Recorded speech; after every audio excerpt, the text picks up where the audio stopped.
Hey guys, we're using Poshmark and you should too. Do you have things that you don't wear anymore? Poshmark is seriously the easiest way to make room in your closet, make some cash, and also snag a bargain. It's the coolest reseller with the best brands like Lululemon, Nike, Reformation, and Gucci for up to 70% off. DJ Khaled has a closet and Serena Williams. Download the app today. Enter Podcast 10 when you sign up for $10 off your first purchase on Poshmark. Hello and welcome back, everybody. I'm Dan John, and this is the DanJohnUniversity.com podcast. This is episode 105, which makes me kind of happy to say out loud. Before I begin, we had an interesting conversation on the forum over at Dan John University, and one of the people said something about travel and using the workout generator on the road. Now, I've always thought myself kind of an expert on traveling and training on the road, and I was kind of humbled a little bit, which it's not always easy to humble me, but the person basically said when they go to the hotel room and they go to the little gym, they take out their phone, they have it on as we explained a time or two ago, they have it basically as an app on the phone, and they just plugged in the equipment that was in the gym, pressed the button, and boom, they got a perfect workout for the equipment that was in the gym that day. Thanks again to Brian for coming up with all this stuff. I find it amazing. I do travel a lot, and I always carry a Brett Contreras glute loop. I almost always have a mini band. And recently I've been traveling because during my bounce workshop, I always have this very deflated hacky sack ball and this lacrosse ball, and I first thought I would just roll around with this, but actually I kind of find it fun just to play catch in parking garages. Parking garages don't get used as much in hotels as they used to, because almost everybody Ubers and Lyfts or whatever now. So I'd never thought of this, but using the workout generator as a travel training tool makes me happy. Makes me happy to say that out loud. Every week somebody tells me something new and better about the site, and that makes me happy. I work hard on the site, but as you know, anybody who does something, stuff just gets forgotten. You're working on this project here as I'm speaking.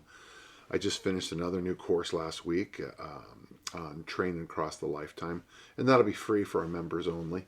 And then I'm working on another course, and I get so caught up in the new stuff, I forget about all the stuff we've had around for a while. Hey, let's get started with the questions. Our first question today is from Jeff. Jeff is 61 years old, 5'10", 200 pounds, and 15% body fat.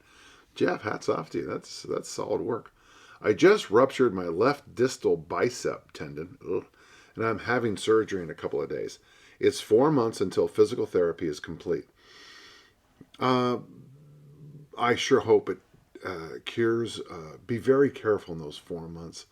I was just with somebody, and they were telling me about a client they had who, I can't remember if they sneezed or something like that, but the angles were perfect, and the operation was undone.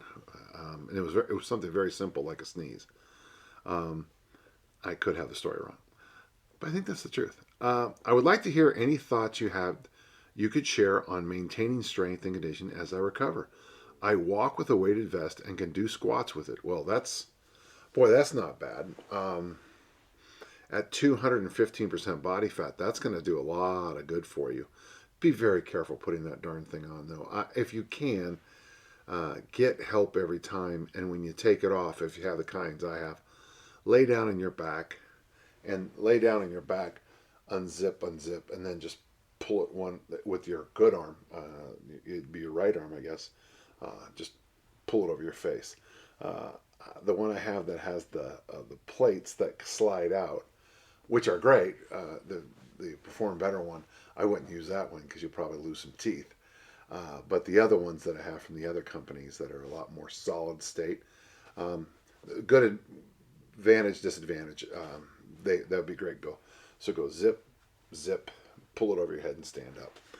Get help putting it on though, or I guess you could do that. He also asked about upper body work, and I've told this story a million times when I broke this wrist in many pieces, and Dr. Vanderhooft kept asking me, what am I doing, because I'm recovering so quickly. Well, the body's one piece, the body's one piece, the body's one piece. So if you can do any upper body work, and this would be a nice thing if you have a suspension trainer, you can do one-arm rows. You could do, if you have any kind of kettlebell or dumbbell, you could do, you could do a plethora of one-arm push, one-arm bench. That's what I did, and it really, really kept me in good shape. So what happens is, all the magic, when I'm working out, the hormones and the minerals and the amino acids, they don't just go, okay, they don't just fly over to the area you worked out. They travel to your whole body. I would recommend, if you can, front squats with the straight arm like I did. You could probably back squat. I didn't like back squatting with a single arm. I always feel like I get a little crooked, but with the front squat, I feel more balanced because of the pressure points. Your mileage may vary, but anything you can do for your upper body. I like the suspension trainer pulls. I like the overhead presses. It's all going to make a difference, Jeff. I think the fact that you're even thinking about it is good. I wouldn't maybe give yourself a break about the weighted walks for a while. Don't go right back in, 7 days a week, 22 hours a day kind of thing, Throw in some walking. I've always noticed for a few days after a surgery, even weeks, my digestive system, my elimination system, my urination system, because if they put that thing inside there, gets a little, things need to be kind of putting back in place. I just don't want you to get yourself on a walk, and if you have any kind of issue, I feel very comfortable with you sitting on a curb for a minute, but sitting on a curb for a minute with a vest is a radically different thing. So take your time, work your upper body, stay in a safe zone as much as you can. All right. If you know me, I'm not I think you should push it, but there's times to push and there's times to not push. Okay. Ecclesiastes says the same thing. All right. Good luck to you. And if you could follow up, I'd like to find out how the surgery went. Thank you, Jeff. We have a question from Danielle. Beautiful name. I've heard you say that fast twitch muscle fibers are important to staying young, and of course important for athletic performance. Yeah, there you go. Aside from the Olympic lifts, I do not have a barbell. How would you recommend training to focus on fast twitch fibers? Well, the nice thing, Danielle, is that we are hardwired for some of the best stuff you can do. I don't know what your situation is socially, but hide and go seek, playing tag, playing ultimate frisbee, chasing. If you have a dog like I do, and we don't play catch. He gets the ball and we chase each other around. Anything that has stops and starts in it would be perfect. 3-on-3 basketball game. We used to play this game for my throwers. We would play soccer without goalies because it was just fun. The Olympics, just any of those sports, it would be great. Jumping is good. Even jumping push-ups, if you can do them, those ones you leave the ground. If you don't give me anything like age or anything else, but I think one of the beauties of sprinting hills is that it is a fast twitch. You'll feel when you slow down. That's the fast twitch fibers going, okay, we're done. I would say maybe if I could do it this way, for most people, and I'll have to guess that, for most people, I'd say play. Find things to play. Get yourself in a kickball league. Get yourself into a dodgeball league. I don't know, and just have some fun with it. In the gym, you can do jumps. You can do medicine ball throws. I think medicine ball throws are. It's funny how they swim in and swim out of the field. I have always felt that medicine balls were probably the most underrated thing you can do. Throwing them into a wall and, this way, this way, this way, this way, behind your back. The Finns have exercises. They put them on their inner thighs and they throw them for height. They pick them up with their heels and they try to throw it over their head and pick them up with the balls of their feet and try to throw it and catch it behind. Have fun. Throw things. Jump. Those are the best. Thank you. We have another question from another Jeff, a much younger Jeff. I'm 34 years old and I want to begin training to climb a large mountain, 14,000 plus feet, here in Northern California, while I live at sea level. I have heard you recommend keeping ruck weight to around 30 pounds, but my climb will require about a 45-pound pack. Yeah. So yeah, that 30 around pounds, that's not me. Okay, that's the centurions, that's the Roman legions. That number, about 15 kilos, 33 pounds-ish, and that generally has been around for a long time. It's the weight of a pack that a person can kind of do day in, day out for a long, long, long time. I mean, if you're the Roman Empire and you had to take a saunter over to Egypt, I mean, that's a pretty long walk. I know all roads lead to Rome, but that's still a long walk. I've personally never done it. I've flown that. It's still a good-sized flight. So, yeah, that's the only reason I recommend that, is that I prefer that you go for these heavy hands, weighted ankles, ankle weights around your ankles. I'd like to see you do it for 50, 60, 70 years. And if you overload, and I've done it, and I tell you, man, I have a story or two. Once I got Phil Maffetone's earbuds, the heart rate monitors that are here, and I had sunglasses on, and this is when I first experimented with fermented food. And I still was making the error of buying sauerkraut from the store, which is a little too salty. And you'll know the difference if you make your own sauerkraut. You'll know what I mean. So I had that on. It was the beginning of COVID, so I had to have a mask on. So earbuds, sunglasses, mask, hand weights, heavy, heavy, heavy, heavy vest, and ankle weights. And I had this weird, panic, like the panic you might get scuba diving in caves. I was just I kind of freaked out. I'm a big kid, and I calmed myself down. But it was like, wow. So that's one of the small reasons you kind of keep an eye on overloading. I think, I would recommend that you go right to that 45-pound pack for your training. And of course, we believe in progressive resistance exercise here, so you could probably go 10 to 15 pounds more than that. My only concern as you shoot those numbers up higher and higher, of course, would be getting it to work. No matter what your pack is, if you have two big kettlebells in there. But one thing I would like you to think about too is wearing the ankle weights. Mine are 5 pounds each. They're very easy to put on and off. And it'll just, I don't believe what they used to teach us back in the 60s about ankle weights. But one thing it does for me is it improves my gait, G-A-I-T. So when I have ankle weights on, that's what my stride looks like. Because of my long-term athletic career, I used to walk like this.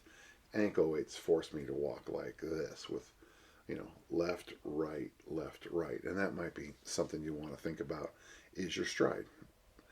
And good luck on this, Jeff. It's not an impossible feat to climb that, but it's still, that's a lot of height. And good luck to you. Thank you. Okay, we have a question from David. I hope you can settle, or at least shed a little light on an argument I've been having for years.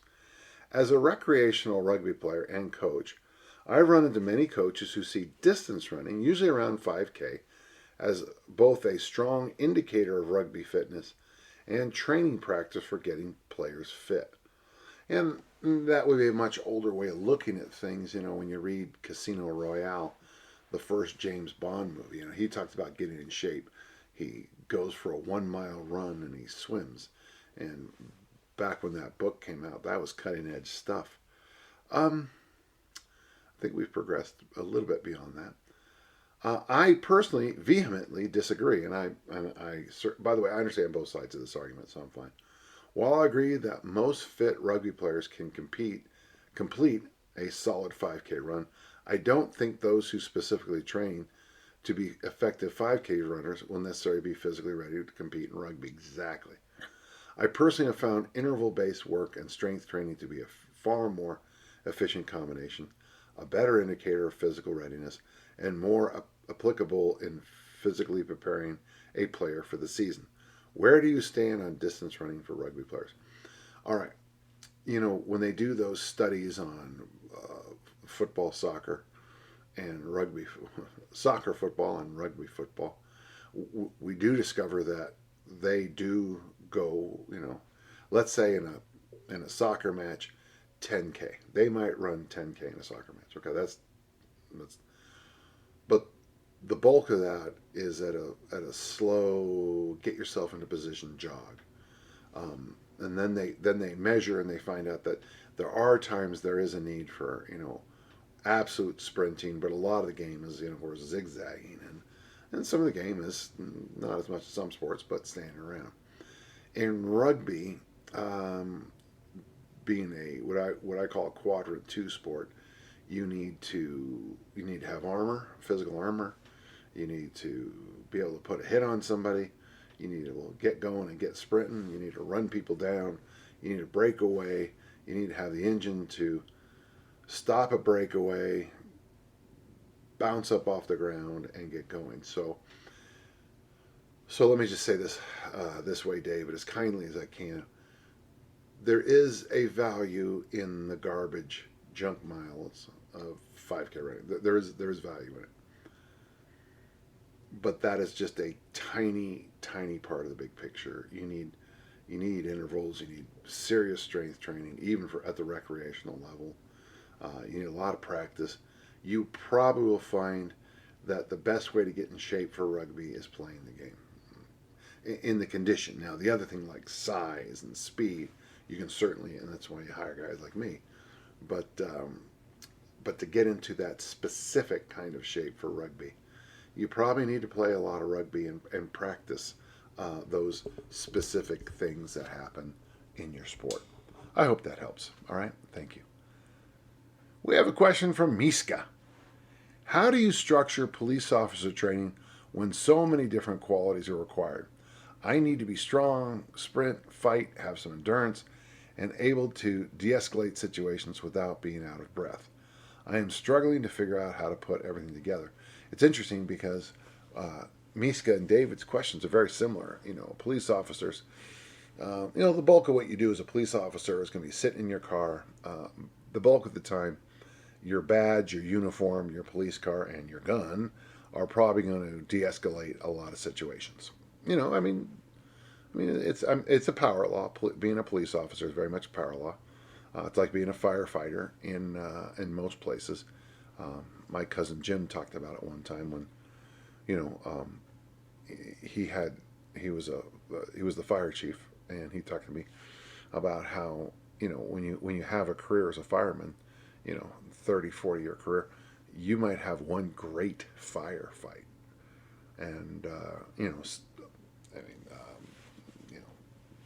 some fires, some minimal fires here and there, but you probably only have one real great firefight in your career. And most of the time, not very much happens at all. With police officers, you would have more. It would be a rare police officer that would have more than, when you see it on TV, it looks like there's a gun battle on every, but that'd be very rare for multiple gun battles by one police officer. But you're right. It's you have to be a Boy Scout. You have to be prepared. You have to be ready to go. The Coast Guard motto. you need a broad training approach, much like you're constantly getting ready for an American football game. So you do need some, you need some hypertrophy work, you need some power work. Ideally, you wouldn't just get yourself just doing power lifts. Ideally, you would do some kind of ballistic thing. I like the snatch and clean, of course, you know that. But there's other options. There's plenty of other things. A lot of people now are pushing the trap bar jumping squats. My friend Ann does goblet squats, leaping goblet squats. She jumps right here. There is going to need some junk conditioning. So that would be, that'd be rowing machine, that'd be the jogging, that'd be the long swimming. But what you also need to do is make sure you do things that are extremely intense. So yeah, you lift weights, sure, okay, no question, and work on some ballistics. So good. You probably need some garbage running just to de-stress you more, and then you need some specific hard, and probably combinations is the best thing. If I had a police officer facility, I would have built into the gym chain link fence, and then I'd probably have like a fire escape or two, at least stairwells, and we would do a lot of chain link jumping over, fence climbs and jumping over, because that happens a lot. Maybe shorter fence jump overs. I would have them built into the facility, literally built into the facility. And I love this idea, and I did this for a SWAT team, and they actually have it in there now. This SWAT team, I helped design this one little section, and really all it is it's not even that big of a chain link fence. It would easily fit in my small office here. The chain link fence, and they scramble up, go to the other side. There's another fence, the kind about this high, the one you kind of do that little horse jump over, like pop over. I think it'd be a good idea to have some kind of barrel to crawl through, and then maybe at the end of it, you have to like punch or kick or strike for 20 strikes or something like that, and do it for time, and then and for sets and practice. It might not even be a bad idea if you had a shooting range right there. And now we're going into crazy time, but where you could get your heart rate up to 180, 190, and then test yourself with your accuracy, over 1, 2, 3, or 4 shots. It's like I tell people when I look at people who study basketball, and they say, well, we got out of 10 shots when they did this at the free throw line, my boys got 7. Stupid, because in basketball, well, I guess now there's 3, but you generally only get 1 or 2 free throws. I don't care what happens on shot 5, 6, 7, 8, 9, and 10 from the free throw line, because the show's over. I've never seen someone shoot 10 free throws in a game, So, I would say, maybe if you had some kind of thing where you did some kind of, I like this idea, chain link fence, jump over one, jump over another one, go through a tunnel, hand crawl through a tunnel, do something. I like the idea of, like maybe heavy bag, boom, boom, boom, boom, boom, whatever the amount, either number of strikes or time.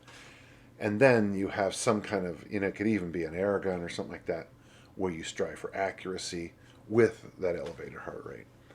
Just some ideas, my friend. Thanks for what you do, and I hope that helps a little bit. Keep your body weight down, and be sure you practice positive stress reduction in your life. Okay, thank you. We have a question from Tim. He says, I'm wondering about your thoughts on in-season training as opposed to out-of-season training for amateur contact team sports players, rugby, okay, yeah. If you're just having fun in an adult hockey or rugby team, it's funny, the questions seem to have a rhythm this week. It's going to be that situation where the best conditioning you can do at the level you're at is play the sport. So once you're in season, I mean, if I were you, I would just, if you're in a hockey league where you play 2 nights a week and on Saturdays, I mean, you're probably going to be recovering the other 4 days a week. I would like it to do what I saw. I used to work with a team called the San Francisco Shamrocks. And if you've ever heard of them, you're a hockey buff. And their most famous thing at the time, anyway, was 2 of the 3 Hanson brothers from Slapshot were on the team. And I got to know those guys pretty well. And as I've often joked, trust me, they weren't acting. That's funny. What they used to do is they would take over tennis courts on the weekend and play hockey with tennis balls. And these guys were amazingly good with tennis balls instead of pucks. And when they found out Americans played with plastic pucks, I remember the one guy just looked at me like, "Why not just use tennis balls? They're they're everywhere." And I'm like, "That's a good plan." Off season, depending on your seriousness, I would still love to see you guys have pickup games. I still think that's better. But yeah, I mean, I could see in an off season at your level, I think you should lift weights. You should lift weights at least 2 days a week if you can. I'd love to see you go for more walks. I'd love to see you, practice your sport. In those 2 workouts, use the workout generator. Dan John University, save yourself a lot of thinking and hassle. Walks would be great. But then as your season gets closer, you're going to have to do some dynamic stuff. I like the idea of playing pickup games. I like the idea of just showing up and getting some ice time. To me, that's the best stuff you can do. It's pretty simple. The better condition you can show up in, the less injuries your team will have. I mean, contact sports people still get hurt no matter what you do. But I think everyone will be happier in the long run if you show up in shape. Thank you. We have a question from Harshvardhan. Is there a problem with working out first thing in the morning? No. Oh, I've been told it's bad for the spine. Yeah, that's more of a question for Stu McGill. I mean, I do know that in the mornings there's more, because you've been laying down, there's more space and the fluid. But I have trained in the mornings, for a long time, my friend, and I have seen no issues with that. I like training in the mornings because I am often not at my best. And so many legendary bodybuilders trained in the morning. And I've heard a couple reasons for it. Steve Michalik, Bill Pearl. And one of the reasons is that it jumpstarts you into just a great day of focusing on body composition, which is their sport. I don't know if it's bad for the spine. I have a hard time thinking. I don't ever necessarily believe anything by itself is patently good or bad. I mean, it's in the dosage. I think it's fine. He has a follow-up question. Also, is there any problem with following one lift a day for a long period of time? And when people ask that silly question, if you go back in time, what would one thing I would have done is done the one lift a day longer. When Dave Turner got me doing it those seasons, the best lifting of my career. And then this guy talked me out of it. And I remember Dave talking to me about a couple months later because I was just broken. I hated these workouts. They were terrible. And Dave said, you turn yourself into one of the best lifters in the United States, and then you did this other program and you turn yourself into an injured, he didn't call me a fat blob or anything, but that's basically what I was. Yeah, I like one lift a day if you have solid choices. Now, I mean, if it's reverse curl, tricep extension, wrist curl, don't do it. But if it's front squat, snatch, clean, yeah, it works out pretty well.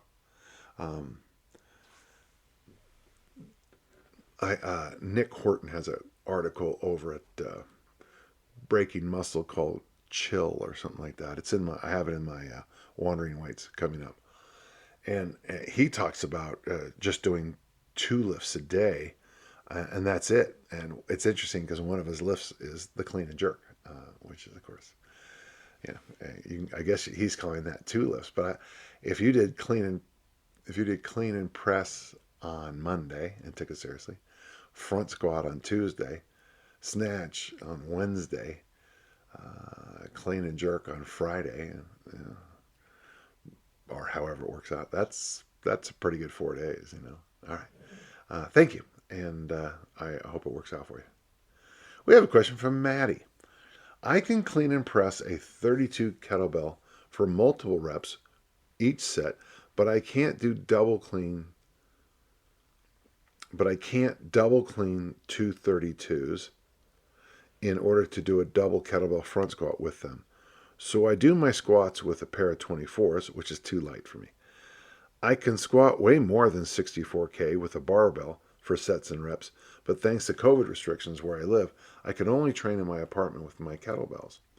When I grab the kettlebells and swing them back between my legs to perform a clean, I feel like I'm about to fall forward with my face to the floor, and I can't generate enough power to bring the load up to the rack position. In case you need this information, I'm a 6'2" male and weigh about 190 pounds. Are there any drills or other exercises that help me get strong enough to clean the double 32s? Any advice, insights, or tips would be appreciated. Go to my YouTube channel and look up my double kettlebell stuff. My guess is that you might not be starting correctly. When I start, and I can't, this is a podcast, so be sure you look at the videos. When I start, this is my butt. This will be my head. I look there. My nose is bigger than that. There you go. I'll put some hair here. So when I start, I push my butt back to here, and then I have the kettlebells way out here. That's the position I start in. I drag them a couple inches, and then I cast it right into. So I am swing and cleaning from the very first rep. Some people who struggle with the double heavies anyway, they try to start with the weight right between their feet, which I don't know who taught that, but it's wrong. That's the way you start a barbell, not a kettlebell. When I do these workshops, that's something I have to go on day one.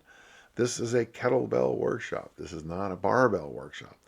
And even though they're weights and we have some of the same names, it's a different movement.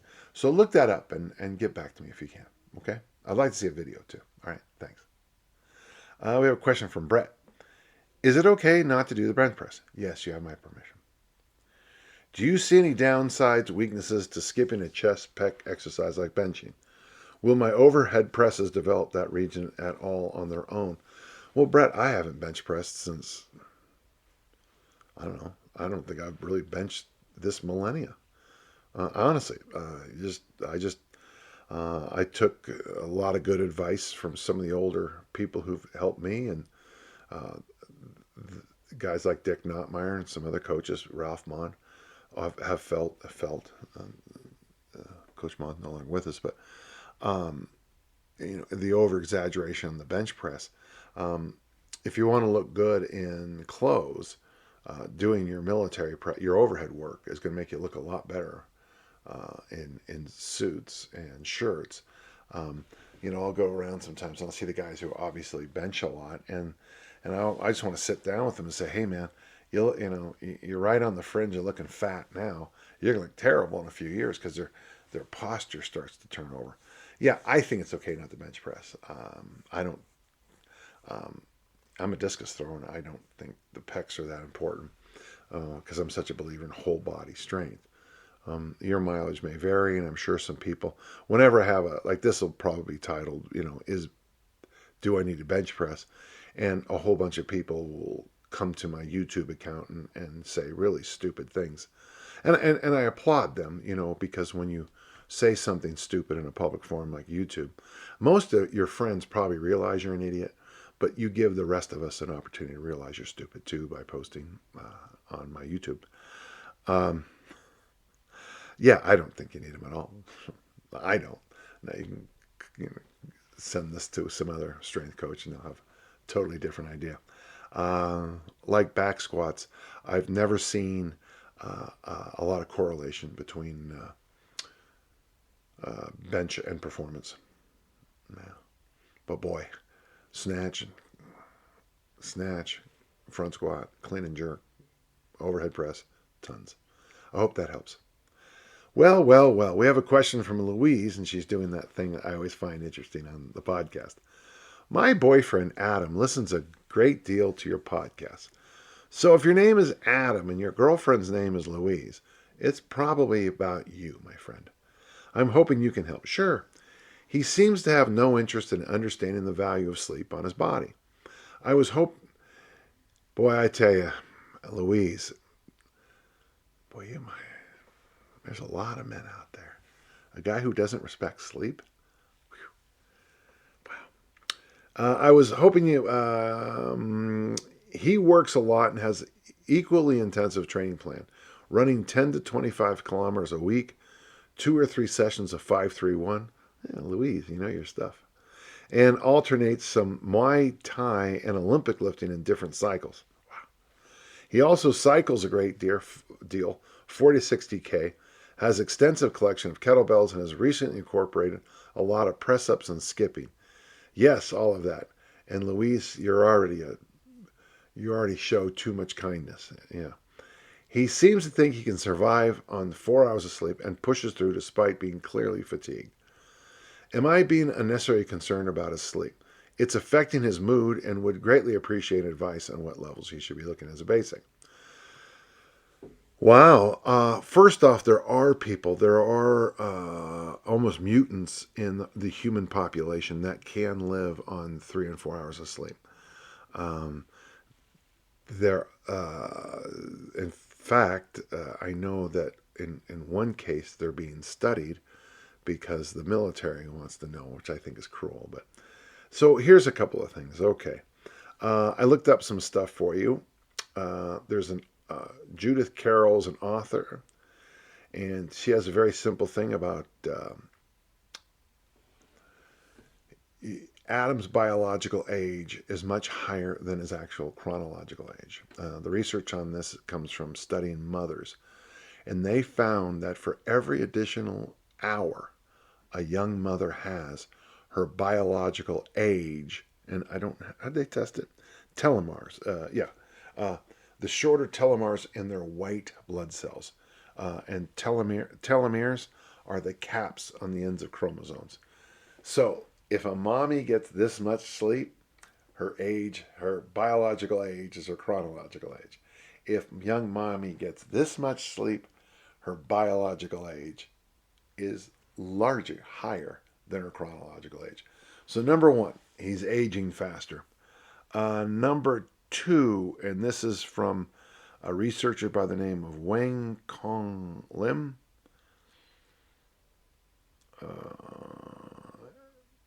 It only takes a few nights. If you sleep 7, your telomeres are longer than if you sleep 5, and that happens within weeks. This next one, it's in a one night of partial sleep deprivation promoted biological aging. One night. And then the one that I thought was most important, and this is my thing. The lack of sleep impacts your gut biome. Okay.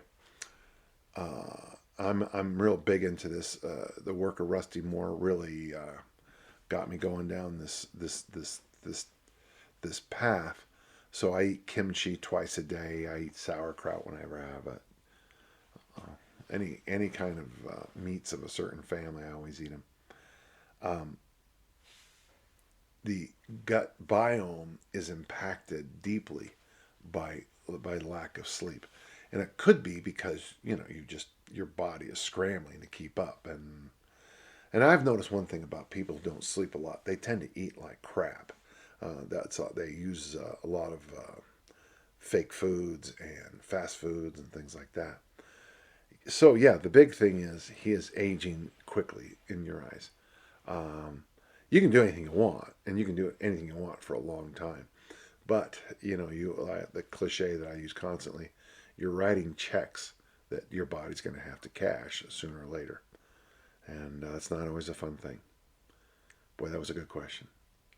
Thank you. And let me know. Let me know if that has an impact or not. But thank you. One thing, too, is that performance is going to suffer sadly. Since he's doing all that stuff, he might not notice it. But in my world, where people, train years and years and years, for 3 trial throws in the discus, 3, 1, 2, 3, there's no, it's a very razor thin line between having all your dreams come true and being upset the rest of your life, I guess. I hope that helps. Well, there you go. There's the podcast 105, and I'm happy to be here. So listen, if you have questions, podcast at danjohnuniversity.com. We try our best to answer each and every one. One of the issues we're having now, of course, is that we're answering a lot of the exact same-ish questions. But hey, here's the thing. With the 105 podcasts, and you have a question, there's a good chance you won't go through the other 104. So I will continue to answer many of the same questions again and again, which is actually kind of fun because I do change my mind about things.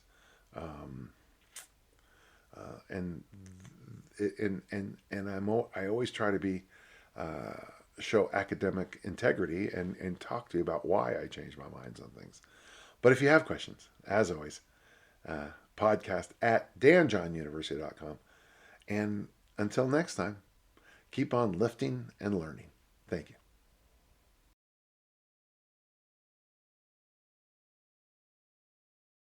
Cox can help make your home smarter and your life easier. Now you can use your Contour voice remote to connect to your home life cameras so you can view them right on your TV screen using simple voice commands. That makes it easy to keep tabs on what's happening around your home right from your couch. Need to keep an eye on the kids when they're playing outside? Just say, "Show me my backyard camera" into your Cox voice remote and watch them while you're in the house. And if you're waiting for a delivery and want to make sure it's there on time, no problem. Just say, "Show me driveway camera" to check on it with your Home Life HD cameras on the TV screen while you go about your day. When you live in a home powered by Cox Internet, you can stay connected to what matters and let Cox take care of the rest. To learn more about all the benefits of your connected home, visit cox.com/thisishome today. Switching to Geico is a good idea, especially when you consider everything. First off, Geico makes it easy to switch. They have licensed agents available 24/7 online or over the phone. But if it's so easy, you might start thinking everything is easy, even big wave surfing. And it's not. It's actually quite difficult. Well, if you switch to Geico, you could save hundreds on car insurance. And you could keep saving by bundling your motorcycle, boat, and RV, plus your home or renter's insurance. But saving money might lead you to make some questionable purchases, like a 20-foot feather boa. And do you know how hard it is to clean a 20-foot feather boa? Well, they do have an industry-leading mobile app you can use to pay your bill, file and manage a claim, or add a new driver. But when life gets a little easier, it makes you too confident. And you start calling everyone Ace. And you're better than that. Well, Geico has a 97% customer satisfaction rating and has been saving people money for 85 years. It's hard to beat that. But you're right. Switch to Geico. It's obviously a good idea.